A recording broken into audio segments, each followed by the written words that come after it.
nearly a year after this pandemic began. So the roadmap out of lockdown is clearer now after the Prime Minister's television address. But, as the Health Secretary has already said, for that road to run smoothly, we all have to play our part. The direction of travel may have been made clearer, but at the same time there are warnings that at any stage of this journey, if virus numbers rise sharply, then the brakes can still be applied. And none of us wants that to happen. I think there are people out there that are really keen for things to open up, and let's face it, we're probably all really keen for things to open up, but actually we can't go at this too fast. We have to do it in a measured way, in stages, and we've got to keep a really close eye on the infection rates as we do it. The more we can control that and keep the infection rates down as we open up, the more likelihood we are of being able to open up fully in time.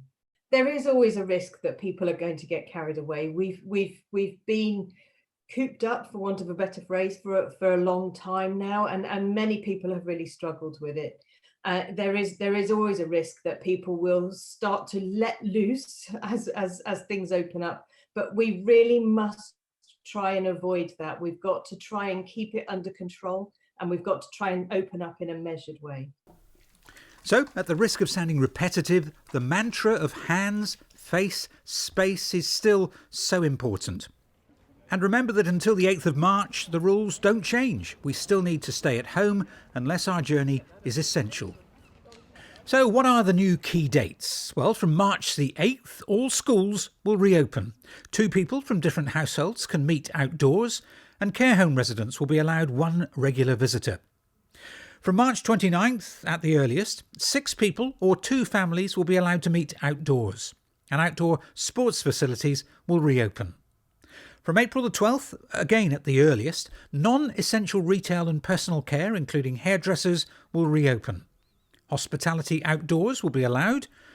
Indoor leisure, including gyms and swimming pools, will reopen.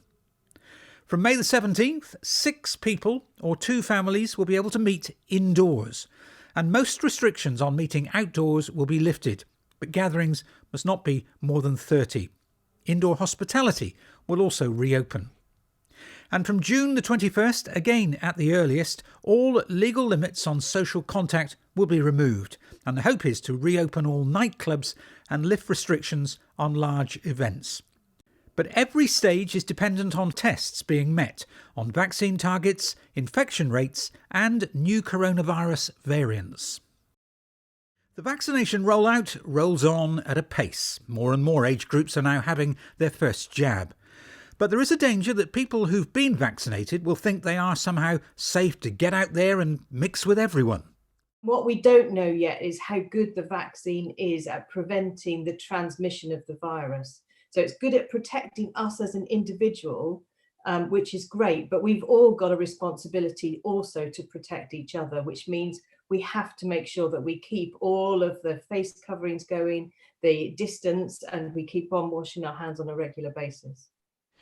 There is understandably a new mood of confidence right now, evidenced by the number of people rushing to book their summer holidays.